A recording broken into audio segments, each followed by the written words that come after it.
Cam Ward.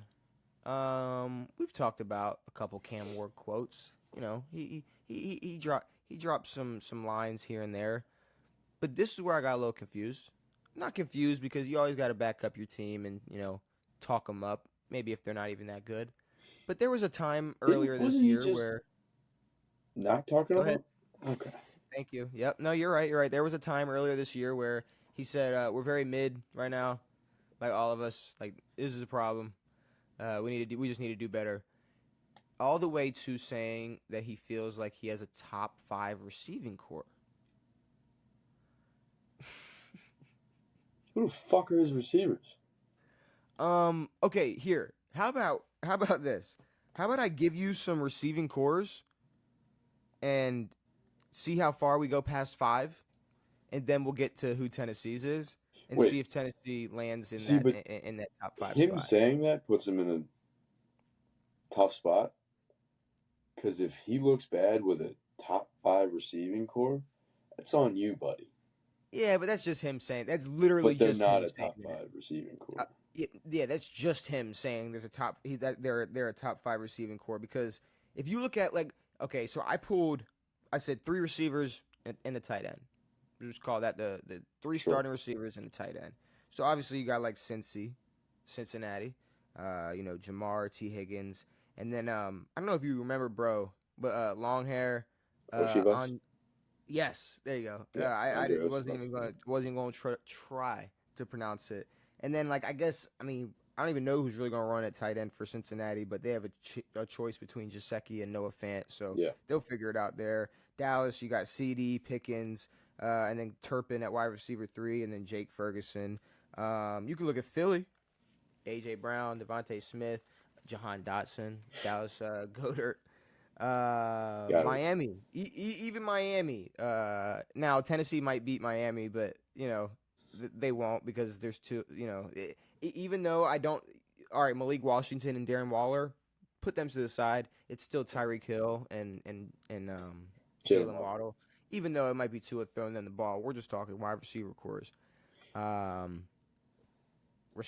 we're talking if we're talking healthy and legally allowed to play, Rashee Rice, Xavier Worthy, Marquise Brown, Travis Kelce. Fuck.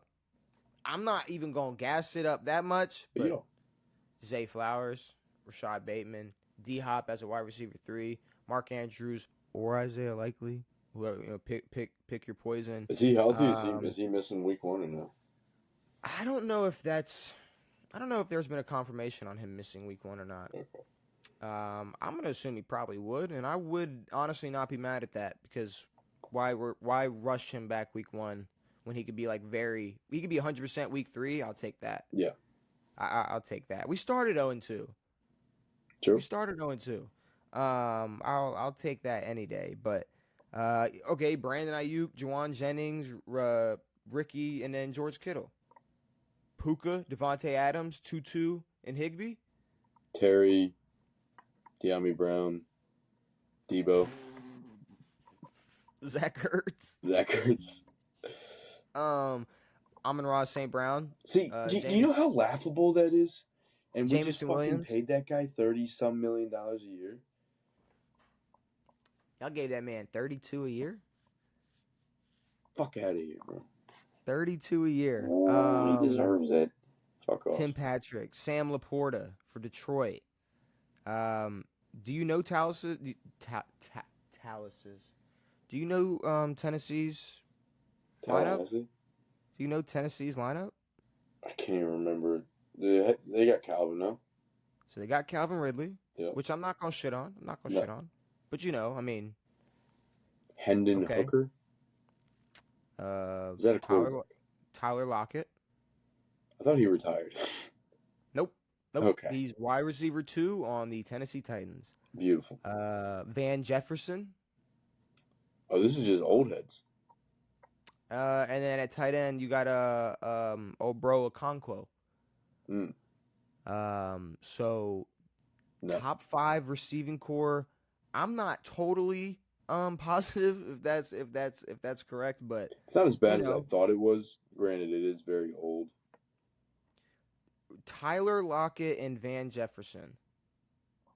It's really old. like unless Tyler Lockett, like I don't know, like I get it, like oh he doesn't get tackled, but like there's no way he's gonna be that dominant going into what his like 14th year in the NFL. I don't see it happening. It's especially for Cam Ward. I mean, maybe having veterans around him at receiver is going to help. Like, no, yeah. I mean, for a rookie quarterback, I think it's better than having a bunch of young rookies who haven't proven themselves or whatever. But Mm-mm. And guys that maybe understand their role. Like I think Tyler Lockett and Van Jefferson understand that Calvin Ridley is still technically like able to be like he could still be considered in his prime. It's like all right, like you're the guy. And I think Van Jefferson has been in the NFL long enough to know how to play a role and not, yeah, have to be Van like some. Jefferson has never been the guy, so he is a role guy. And Tyler Lockett, obviously, he's an old head. He knows what his role is going to be. So in terms of like not having to deal with a bunch of divas, Yeah, maybe that's like personality wise, you might have top five. Like you might have the top five like chillest wide receiver rooms. by far. But in terms Now, of just yeah, I mean, it's really not as bad as I thought, but that's on paper. no, it's This is literally the on paper. Titans. Well, because the rest of the Titans suck. Yeah, exactly. That's a big problem. Like we're gonna have trouble being able to see like much chemistry, if any, built between Cam Ward and his receivers this year. Yeah. So that's definitely gonna be tricky.